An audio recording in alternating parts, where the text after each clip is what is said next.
Bonjour et bienvenue, prenez une boisson et installez-vous. J'espère que vous allez bien. Peut-être que vous êtes comme moi, vous êtes absolument pas prêts pour l'hiver. Mais je me suis dit que faire une pile à lire d'hiver, ça m'aiderait peut-être. Sachant que au mois de décembre, je suis en vacances.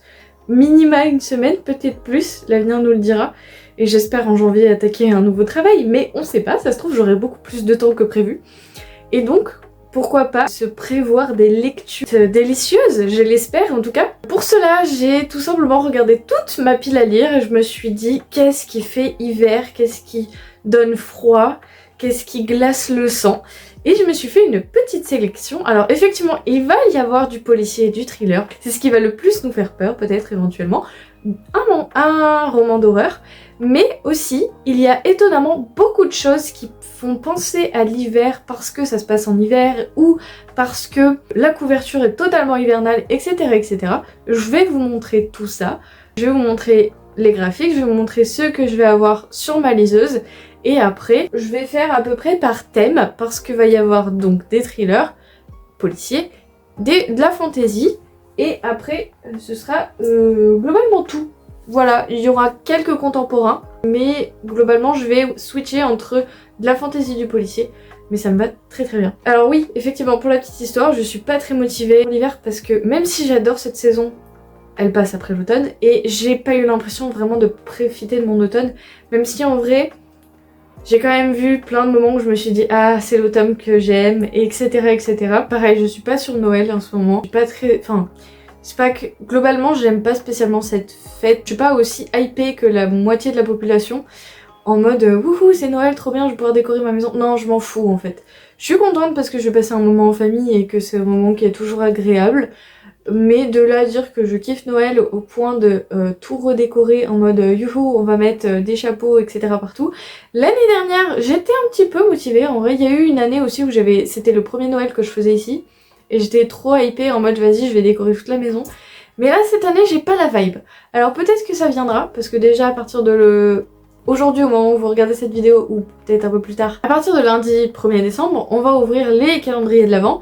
Et peut-être qu'à partir de ce moment-là déjà je serai un tout petit peu plus motivée. Je ne sais pas. Mais bref, mettons-nous dans l'ambiance déjà tranquillement avec ma pile à lire d'hiver. J'ai pas pris le temps de faire beaucoup de vidéos cette année et je me suis dit quoi de mieux que de rattaquer la saison avec certains vlogs qui sont déjà sortis, peut-être au moins un, c'est sûr, mais aussi avec une pile à lire parce que je sais que les vidéos pile à lire vous adorez ça, enfin en tout cas c'est ce que je vois par rapport aux statistiques et aux commentaires que vous mettez et que c'est peut-être aussi une vidéo qui est plus simple à regarder, plus dynamique par rapport aux vlogs qui sont beaucoup plus chill, tranquilles, surtout que j'ai tendance à être assez fatiguée ces derniers temps. Et du coup ça se ressent forcément et peut-être que vous avez pas l'énergie de me regarder fatiguée, je ne sais pas. En tout cas, n'hésitez pas si jamais vous passez par là et que vous n'êtes pas du tout du coin. Bienvenue, moi c'est Evali et je vous raconte un petit peu tout et n'importe quoi. On parle beaucoup de santé mentale, on parle aussi de santé en général puisque je suis future aide-soignante, du moins je l'espère. De pas mal de choses, on se pose aussi pas mal de questions. On est très organisation aussi parce que team neurodivergent, voilà.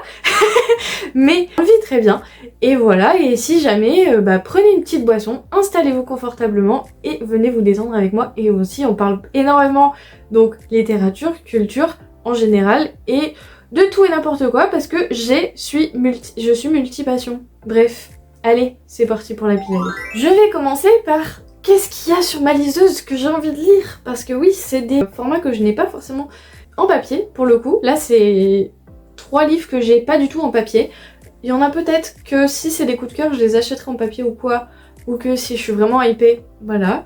Alors, on va commencer par un contemporain qui me fait envie parce que j'ai terminé il y a peu de temps un jeudi saveur chocolat, un contemporain japonais. Il faut savoir que les contemporains japonais, c'est des livres mais qui me détendent. Et comme je suis excessivement stressée en ce moment, je me dis ça peut être une excellente idée. Donc, dans ma petite sélection, dans ma pile à lire, j'avais Tant que le café est encore chaud de Toshikazu Kawaguchi.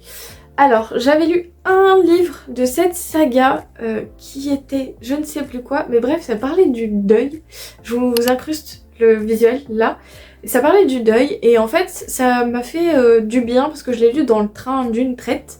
J'étais tombée 2 fois d'affilée sur ce livre-là quand je suis allée fouiner à la FNAC. En fait, pour la petite anecdote, ce qui est pas forcément sympathique, on commence par le par un sujet pas très gai. L'année dernière, j'ai perdu une amie, j'ai perdu mon binôme de travail qui malheureusement a été emporté par une maladie. Ce livre-là parlait du deuil et de comment se reconstruire après le deuil, comment vivre à ces instants-là. Le deuil d'une personne, mais ça peut être le deuil en général, et ça m'avait fait mais un bien fou. C'est le premier tome de la saga de ce livre-là. Je crois que celui dont je vous parle juste avant, c'est le tome 3. Bref, et je me dis un contemporain japonais qui fait chaud au cœur et qui est tout doux et qui est doudou aussi, accessoirement, ça peut que faire du bien. Donc voilà, j'ai tant que le café est encore chaud dans ma village. Ensuite, tant qu'on est dans le pas gai du tout, et ils meurent tous les deux à la fin. Voilà, c'est super, on va passer un super mois de décembre, n'hésitez. On va passer un super hiver, voilà, je vous le dis tout de suite. C'est tout dans le titre, je vous fais pas un résumé parce que déjà j'ai pas envie de me remettre l'histoire en tête. De ce que j'ai compris, c'était une espèce de science-fiction où, grosso modo, on vous dit le jour de votre mort, et donc et ils meurent tous les deux à la fin. Donc apparemment, ce livre fait pleurer, c'est Voyage au monde livresque qui en avait reparlé il y a peu, et c'était un livre qui m'avait tenté à l'époque où il était sorti. Je me suis dit ouais, je vais laisser passer la hype. Elle en a reparlé il y a peu, je me suis dit ça me tente vraiment beaucoup, donc je l'ai mis dans ma pile à lire. J'aime bien cette idée aussi de que feriez-vous s'il ne vous restait qu'un jour à vivre, et en fait j'adore me poser cette question des fois quand je suis dans une période de freeze où j'arrive plus à avancer. Je suis en mode imagine, vas-y, dis-toi que c'est ton dernier jour. Et là je me mets à avoir une motivation mais d'enfer. Je fais plein de trucs, même des fois des trucs que je traîne depuis des mois. Et du coup j'ai l'esprit plus léger, plus tranquille. Du coup peut-être que ce livre va me permettre aussi d'avoir, certes de pleurer beaucoup, mais d'avoir l'esprit plus léger et plus tranquille. Tant qu'on est dans le meurtre, tant qu'on est dans la mort, petit meurtre à Endgame. Et en fait vous voyez peut-être à la couverture qu'il s'agit d'un roman qui va se passer en hiver, à Noël. Alors j'avais lu de cette autrice Petit meurtre à Noël, un truc du genre, je vous remets le visuel là. Et en fait j'étais trop hypée par ce livre là, j'avais adoré la petite mamie, elle était incroyable. Les petits vieux je les adore. Enfin, du moins sur le court terme. Mais en tout cas certains petits vieux je les adore avec leur petit caractère bien... on leur doit le respect quoi, et ça s'entend complètement. Surtout à partir d'un certain âge. Je me suis laissée tenter par un autre titre de cette autrice, donc qui est Alexandra Benedict. Pareil, j'ai pas spécialement envie d'en savoir trop, mais en tout cas, huis clos familial et jeux de piste mortels, ça m'a l'air sympathique, ça se passe en hiver, donc je suis très intéressée. Voilà pour les romans qui sont sur ma liseuse. On va passer sur les graphiques, et alors là, j'en ai choisi quelques-uns. Alors on va partir déjà par Perce-Neige qui parle toujours d'un sujet pas très gai. Perce-Neige, je me suis dit on est sur l'hiver, la neige, tout ça, mais comme vous pouvez voir c'est un peu sanglant. En fait tout simplement c'est prenant, c'est tragique, c'est déchirant. On va parler de harcèlement scolaire. Un sujet qui me tient à cœur parce qu'il est très très important d'en parler et de délier les langues, et de aussi se rappeler que, alors certes, harcèlement scolaire, mais qu'il y a aussi le harcèlement au travail, etc., etc. Et que ça suffit de fermer sa bouche, et que quand une personne nous met à misère, et c'est important d'en parler. Les 2 derniers mangas qui me restent dans ma pile à lire, ça me fait étrange de dire ça, c'est des pavés en plus, et je me dis que ça peut être très intéressant. Un jeu, un dimanche, cosy, doudou. Bon, cosy, doudou. En fait non, parce que c'est un sujet qui est très triste. Mais je me dis que ça peut être sympa. C'est bizarre dit comme ça, mais vous avez compris. En fait, je vais tout le long dire oh ça peut être sympa en parlant de trucs qui sont horribles, mais je pense que vous avez compris ce que je veux dire. C'est-à-dire que oui, on va parler de choses affreuses, mais je pense qu'à leur manière, je vais quand même passer un bon moment de lecture. Tant qu'on est toujours dans le harcèlement scolaire, alors là, on n'est pas sur une BD qui se passe en hiver, mais je sais pas, j'avais envie de la lire pour cette saison. Donc j'avais de cet auteur Baptiste Beaulieu, j'avais lu Les gens sont beaux. Cette BD m'avait fait du bien, mais au cœur, un truc de fou, et ma belle-mère m'en a passé 2 autres, donc celle-ci et On a 2 yeux pour voir. Alors je m'en suis gardée une, parce que je pense que ça c'est des BD qu'il faut se garder un petit peu en stock, en mode un coup de mou, ça peut faire du bien. En fait je me dis que ça peut parler de Enfin, ça va parler de différence. Et bah quand on est neurodivergent, forcément la différence on connaît. Mais ça n'empêche que peut-être qu'éventuellement ça peut vous tenter. Et je me dis, c'est très intéressant. Enfin, en fait, Baptiste Beaulieu, c'est quelqu'un qui va mettre le doigt sur des sujets hyper importants, mais d'une façon hyper poétique, avec Kin Leng, une illustratrice qui est... Voilà, genre, c'est trop beau. Et c'est hyper doudou et ça fait trop du bien au cœur. N'hésitez pas à... Si jamais vous voyez des lectures que nous aurions peut-être éventuellement en commun, si vous voulez qu'on se lance dans une lecture commune, n'hésitez pas à m'envoyer un message sur Instagram ou à mettre un commentaire sur cette vidéo pour qu'on puisse organiser ça. Ensuite, pour le coup, c'est très hivernal. J'avais lu le résumé un petit peu sur Livre Addict et c'est une BD post-apocalyptique qui se passe au début, qui commence en hiver. Donc la route de Manu Larsenet, d'après l'œuvre de Cormac McCarthy. Alors je sais pas s'il y en a d'entre vous qui ont lu l'œuvre originale, mais c'était du coup mon chéri qui l'a acheté à la base parce que ça l'intéressait. Et tout ce que mon chéri achète à lire, je le lis aussi. Donc voilà, c'est une sacrée BD. Et pareil, je me dis un dimanche, tranquillou, dans le canapé, ça peut être très intéressant. Et les graphismes sont très dark, en tout cas. On va continuer avec un roman d'horreur, le seul et l'unique que j'ai mis dans ma pile à lire. Un auteur que j'ai lu il y a longtemps, parce que je sais plus lequel roman j'ai lu de lui la dernière fois, mais j'en ai beaucoup dans ma pile à lire à écouler. Il s'agit de Jessie de Stephen King, donc j'ai une très vieille édition. Grosso modo, si je devais résumer ce livre, ça va parler d'une femme qui va être séquestrée. C'est horrible. Je ris, mais c'est nerveux. Mais voilà, grosso modo, vous voyez l'ambiance que je vais vivre en hiver. Voilà. Je prends tous les trucs un peu dark, un peu morbide, un peu sombre, histoire de passer un hiver au chaud sous la couette et de passer les meilleurs moments de lecture. Je fais ce résumé en trois lignes parce que clairement déjà de 1, j'ai pas trop envie d'en savoir plus et qu'avec Stephen King j'aime bien être transportée parce que faut aimer manger du popcorn avec lui dans le sens où c'est très lent et il prend son temps pour expliquer les événements. Donc j'aime pas trop en savoir. C'est arrivé où j'ai été déçue de ce qui se passait dans les romans de Stephen King parce qu'il prend tellement son temps qu'il y a des choses où on se dit mais ça fait 600 pages que j'ai capté mon frère, donc c'est long.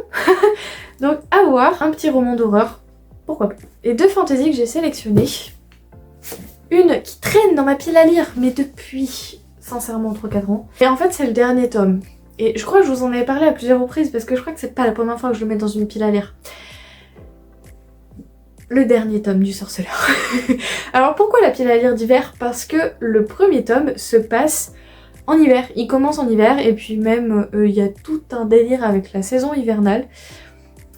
Je saurais plus comment vous résumer le Sorceleur, mais sachez que nous sommes face à Gérald de Rive, un sorceleur qui aura passé un pacte avec une reine et qui va récupérer une enfant. Voilà. Je vous fais un gros résumé. Peut-être que vous avez entendu parler par la série, etc. Sachez que j'ai pas du tout aimé la série. J'ai regardé la première saison, j'ai trouvé ça très mauvais. J'avais pas lu encore le roman, mais ça m'a tenté. Je me suis dit, vas-y, j'ai envie de rendre justice à la saga. Et donc, j'ai commencé le livre. En même temps, j'avais commencé le jeu, que j'ai pas terminé. Mais j'avais adoré le jeu, j'ai avancé plus rapidement le jeu que le livre. En fait, c'est des histoires qui sont parallèles, ça exploite pas le même pan de récit, etc. Il me reste le dernier tome, j'ai envie de le terminer. Je vais quand même devoir faire une recherche de résumé spoilant parce que je me souviens plus des 6 premiers tomes. Probablement que ça va me revenir en tête. J'ai pas envie de relire les 6 tomes juste pour me les remettre en tête parce que ça va être beaucoup trop long et que je vais procrastiner. Mais en tout cas, j'ai très envie de terminer cette saga et en même temps pas envie du tout parce que j'avais adoré les 6 premiers tomes et que c'est un déchirement psychologique de terminer cette saga. Après, je me dis, je peux la terminer pour mieux la recommencer finalement. Ensuite, alors, qu'est-ce que l'hiver vient faire là-dedans? La couverture était bleue, je me suis dit, pourquoi pas. Pause. Je vous ai classifié les chroniques de l'érable et du cerisier dans de la fantaisie. C'est de l'aventure historique. Voilà. Donc mea culpa pour cette erreur monumentale, je suis navrée. Mais du coup ça a plus de sens quand je vous explique un peu le résumé. Il n'y a pas question de pouvoir, quoi que ce soit. Je ne sais pas à quel moment dans ma tête ça a fait paf, fantaisie. Je ne sais pas. Désolée. Les Chroniques de l'érable et du cerisier, un roman que Dame Camille m'a sur-recommandé. Ça se passe au Japon. On parle de Ichiro, un enfant abandonné et élevé comme un fils par un mystérieux samouraï qui lui enseigne la voie du sabre. Je vous en dis pas plus parce que j'ai pas envie d'en savoir plus. Mais grosso modo, Japon du XVIIe siècle, ça m'intéresse, j'ai envie d'y aller. Couverture bleue, donc dans ma tête ça a fait hiver, je sais pas du tout si ça va être lié ou pas lié, le jaspage est trop beau. Donc voilà, c'est le roman clairement de Camille, je lui ai emprunté et je lui ai demandé parce que je me suis dit peut-être que ça peut m'intéresser. Elle a les 3 autres tomes dans sa bibliothèque, ça m'évitera de les acheter. Et puis je me dis après si vraiment c'est un gros coup de cœur je les achèterai et que si je veux les avoir, je me dis au moins ça fait des économies, tout ça. Toujours se prêter des livres, c'est comme ça aussi que vous économisez et puis ça fait découvrir des choses. C'est hyper intéressant. J'ai sélectionné pas mal de thrillers. Alors vous allez me dire pourquoi t'as sélectionné autant de livres? Parce que la saison hivernale c'est 3 mois, que je lis en moyenne 8 livres par mois et que je vais être en vacances, plus je vais attaquer un travail et peut-être que j'aurai un peu plus de temps libre. Donc, j'ai dit peut-être, hein, ça se trouve je vais lire 2 livres sur une sélection entière que je viens de vous montrer. Et même un, ce serait une victoire. Je vais laisser une chance à Ragnar Jonasson avec Siglo. J'avais lu le premier tome de sa saga avec son enquêteur, Harry Thor. J'avais pas aimé parce que c'était trop lent. Mais je me suis dit, j'ai un autre tome qui est plus avancé dans la saga, donc peut-être que le ressenti sera différent. Donc je vais me laisser tenter. Ça se passe en Islande, j'adore ce pays et j'ai envie de découvrir un peu plus cette culture, donc pourquoi pas. Pareil, s'il y a des livres que vous avez lus, que vous avez envie de me partager votre avis, n'hésitez pas, parce que je suis toujours intéressée, même si c'est des romans que vous n'avez pas forcément aimés, je me dis ça peut être toujours intéressant d'avoir les avis des autres. Olivier Ball, la forêt des disparus. Donc dans cette forêt tu peux toujours y rentrer mais tu n'en sortiras jamais. Je ne veux pas en savoir plus. Ça a l'air très intéressant. Je n'ai jamais lu de roman d'Olivier Ball. Donc ça peut être ça sera une première découverte. Si vous connaissez cet auteur, que vous avez déjà lu, ça m'intéresse. En tout cas j'avais vu de très bons retours sur cet auteur, notamment sur ce roman-là. Je me souviens plus du tout où est-ce que je l'avais acheté. Sur Vinted, je pense. Mais je ne sais plus pourquoi. Ou alors c'est un livre que j'ai récupéré via Camille. J'en ai aucune idée. C'est peut-être un livre que j'ai récupéré via Camille. Ça me semble plus logique. Mais en tout cas, ça m'intéresse. J'ai pas spécialement envie d'en savoir de trop. Et je vous ferai un retour si jamais je le lis. La maison au bout du monde, pareil. C'est un roman d'une saga d'enquêteurs. Étonnamment chez les éditions 10-18, d'habitude ils font de l'historique etc, mais pourquoi pas. J'aime beaucoup cette maison d'édition. Donc pareil, c'est un roman qui se passe j'allais dire en Islande, pas du tout, ça se passe en Suède. Mais c'est aussi intéressant parce que Suède, pays hivernal, tout ça. La couverture fait très hiver. Je vous lis un peu le début du résumé. Eric Winter a failli mourir noyé au fond d'une piscine de la Costa del Sol. Après 2 ans de repos, il souffre toujours d'un implacable acouphène. Le retour en Suède est intense, la ville est paralysée par le froid et il doit faire face à un premier crime des plus monstrueux. Une femme et 2 enfants ont été assassinés dans une villa de banlieue. Le seul survivant de cette scène d'horreur est un nourrisson mal en point. J'ai envie de le lire. J'ai trop envie de le lire. Ça fait super longtemps qu'il est dans ma pile à lire, mais là, vous voyez, je viens de me remettre le résumé en tête. J'ai trop envie de le découvrir. Un roman de Michel Bussy qui se passe à Yport. Parti courir sur la plus haute falaise d'Europe, Jamal a d'abord remarqué l'écharpe rouge accrochée à une clôture, puis la femme incroyablement belle, la robe déchirée, le dos face au vide, les yeux rivés au sien. Jamal lui tend l'écharpe comme on tend une bouée. Quelques secondes plus tard, sur les galets glacés de la plage déserte, gît le corps inerte de l'inconnu. à son cou, l'écharpe rouge, tout le monde pense qu'il l'a poussée, il voulait simplement la sauver. C'est la version de Jamal, le croyez-vous? Alors je sais plus où est-ce que j'avais vu qui se passait en hiver, mais même un roman de Michel Bussy, c'est des romans que je dévore généralement d'une traite, et je me dis ça peut être super intéressant. Là j'ai un peu de temps de lecture qui va se décanter, j'ai hâte d'avance. Complot de Nicolas Beuglet, donc ça c'est un roman que j'aimerais lire en lecture commune avec Océane de Voyage en monde livresque. Il faut que je revoie avec elle si elle est toujours ok de se faire une lecture commune sur ce livre-là, si elle a le temps. C'est la suite de Le Cri, une des sagas de Nicolas Beuglet. J'avais bien aimé le premier tome, bon, très stéréotypé sur certains points, sur le roman policier, etc. Après, il est sorti il y a longtemps. Un archipel isolé au nord de la Norvège, battu par les vents. C'est un roman qui se passe en hiver. J'ai juste trop hâte de découvrir tout ça. En plus, notre inspectrice, c'est une femme. Donc, j'ai envie de changer un petit peu aussi, en mode, les inspecteurs, ça va 2 minutes, j'ai aussi envie de voir des femmes inspectrices. Alors, c'était pas spécialement prévu que je le place, celui-là. C'est en gros une grosse panne électrique, mais ça se passe par une froide soirée d'hiver. Alors, ça me tente, une grosse panne électrique dans une soirée d'hiver où tu te cailles les fesses, je pense que ça peut être très intéressant. De nombreux pays s'enfoncent dans l'obscurité et plusieurs centrales nucléaires mettent en danger la vie de millions d'êtres humains. Je crois que cet hiver, je ne vais pas dormir. Mais en tout cas, ça a l'air hyper intéressant. Un thriller, pas forcément... Enfin, peut-être qu'il n'y aura pas vraiment d'enquête. Ah, il a sorti un autre. J'adore, en fait, l'ambiance des couvertures. Hyper noir, avec juste un titre en néon. J'apprécie. Je sais pas, le concept, j'adore. Je crois que c'est pas spécialement un thriller. Satan était un ange de Karine Gibel. Je sais pas comment on le prononce, mais j'ai l'impression d'avoir pas du tout lu le même résumé.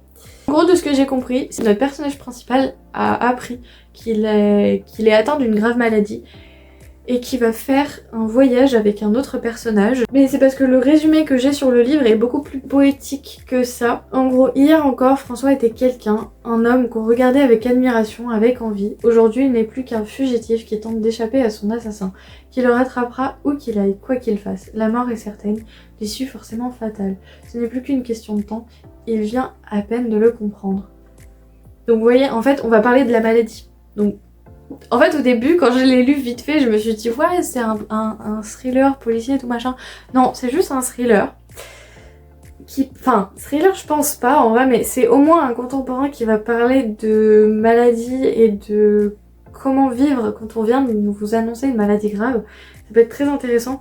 Après, j'en sais pas trop plus et pareil, je veux pas trop en savoir parce que j'adore plonger à l'aveugle dans les livres.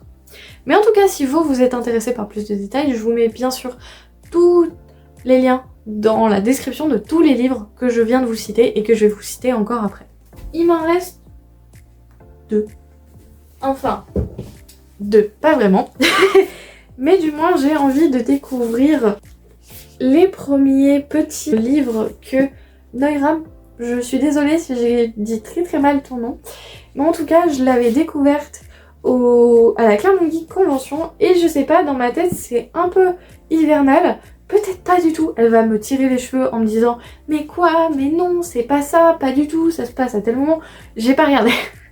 Mais je me dis, je sais pas, ça me fait appel à ce que je vais vous montrer juste après, je vous garde le meilleur pour la fin. Je sais pas, ça me fait penser à la mythologie, ça me fait penser à de la fantaisie vraiment hivernale, alors que ça se trouve pas du tout, pas du tout.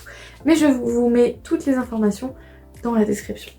Vous expliquer, c'est 3 histoires complètement différentes. Donc elle m'a donné une chronologie, mais c'est pas forcément obligatoire. En tout cas, c'est des premiers opus pour son monde à elle qu'elle est en train de créer. Elle m'expliquait qu'elle voulait faire un énorme monde de fantasy. Et du coup, elle a commencé par écrire 3 petites histoires. Et elle était en train d'écrire un JDR de mémoire la dernière fois. Et je vous disais que je vous garde le meilleur pour la fin.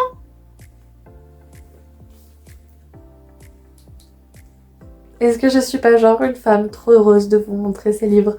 Alors, à la base, j'étais censée me les garder pour l'année dernière parce que je me les étais offerts à Noël. Entre temps, le printemps est arrivé, l'été est arrivé. Est-ce que j'avais envie de lire une mythologie nordique en plein été? Absolument pas. En vrai, un peu, mais je me suis dit non, je vais me le garder pour l'hiver. Et donc, on est en hiver. Enfin, à partir du 1er décembre, dans ma tête, on est en hiver. Nous sommes en hiver. Est-ce que j'ai envie de passer un hiver glaçant des plus grisants? Oui. Et donc, je vous présente la saga du Ragnarok, les 2 tomes. Sachant que l'année dernière, j'avais lu Aslog, le dernier tome de toute cette saga. Et dans ma tête, je me disais non, mais c'est pas possible, il y a plein de trucs, je m'en souviens plus, ça va pas, parce que je suis une mémoire de poisson rouge. Et que même si j'adore cette saga, il y a plein de trucs que j'ai oubliés. Bien sûr, je me suis offert les collectors.